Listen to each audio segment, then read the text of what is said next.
Graduates, please make sure you bring your presentation card with you when you come up to the stage. At the end of the ceremony, graduates will join the end of the academic procession.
I declare this congregation open for the conferment of degrees and the presentation of graduates. Well, that's the serious bit over. Distinguished guests, graduates and friends of the university, it's my huge privilege and pleasure to welcome you all to the 8th of the Open University's degree ceremonies being held in 2016. I'm absolutely confident that this will be one of the most wonderful and inspiring days of your lives. Last year, the Open University awarded over 25,500 qualifications, ranging from certificates of higher education to doctors of philosophy. Throughout this year, more than 8,000 graduates will be presented for their qualifications at degree ceremonies such as this one today in Manchester. They're also being held in 10 different towns and cities throughout England, and also in Belfast, Cardiff, Edinburgh and Dublin, which all illustrates the wonderful and extraordinary scale and reach of our university. Today, we're delighted to welcome the Lord Mayor of Manchester, Councillor Carl Austin-Behan, who's found time in his busy diary to be with us today. Welcome, Carl. It's also my great pleasure to welcome our honorary graduates, Professor Sir David Cannadine and Baroness Margaret Prosser. We're delighted to be able to honour them today, and you'll hear more later about their splendid achievements. Now, I hope it goes without saying that today is a very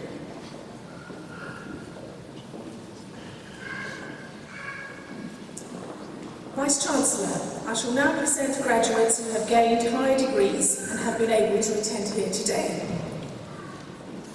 For the degree of Doctor of Philosophy, I present to you for a thesis entitled The Volcanic Architecture, Geochemistry and Geochronology of the Kalkarindji Continental Flood Basalt Province, Australia, Peter Marshall.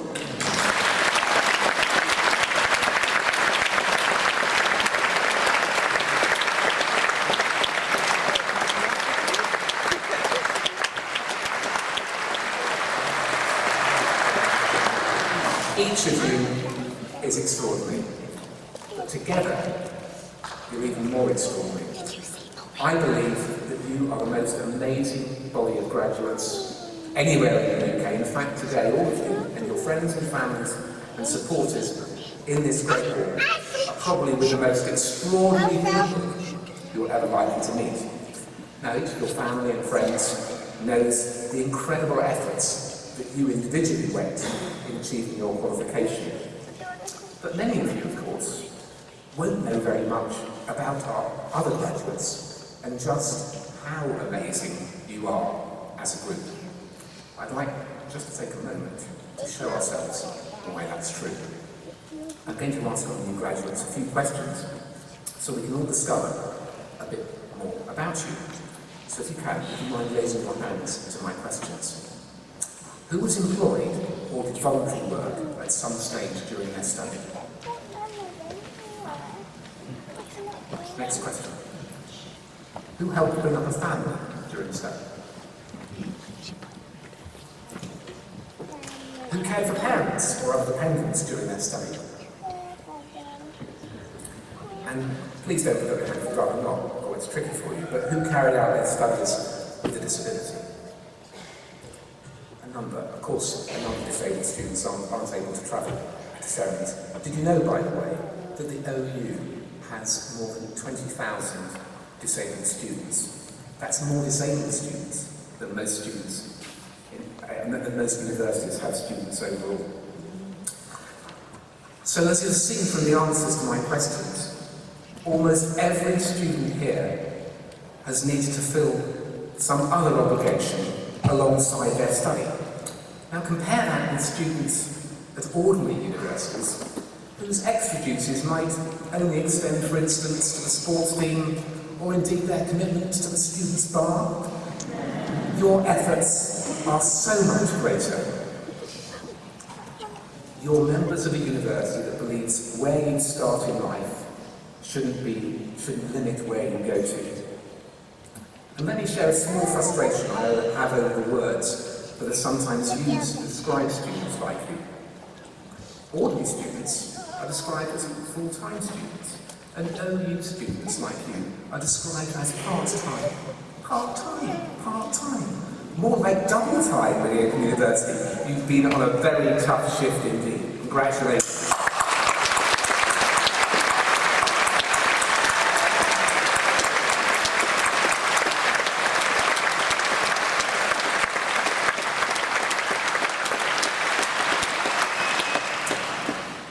But in my experience, there's only one thing tougher than being an OU student, and that's living with one.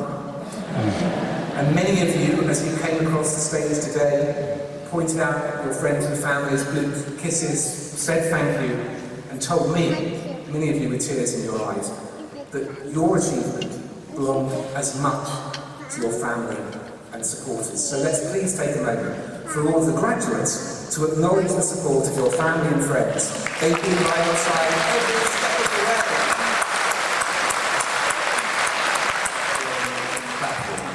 You wrote and presented your courses, and crucially, your tutors taught you, they got you through. I hope you'll agree that they too are deserving of enormous appreciation.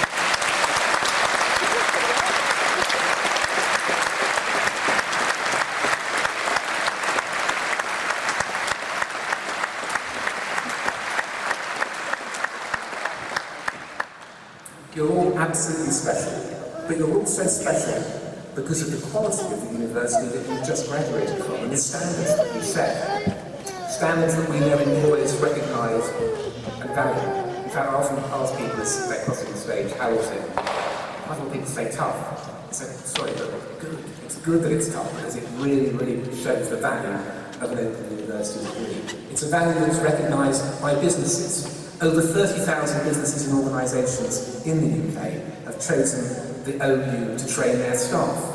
And a recent government survey found that employers perceive part-time students to be hard-working, committed, with discipline, and recognise the importance of supporting their employees during their studies.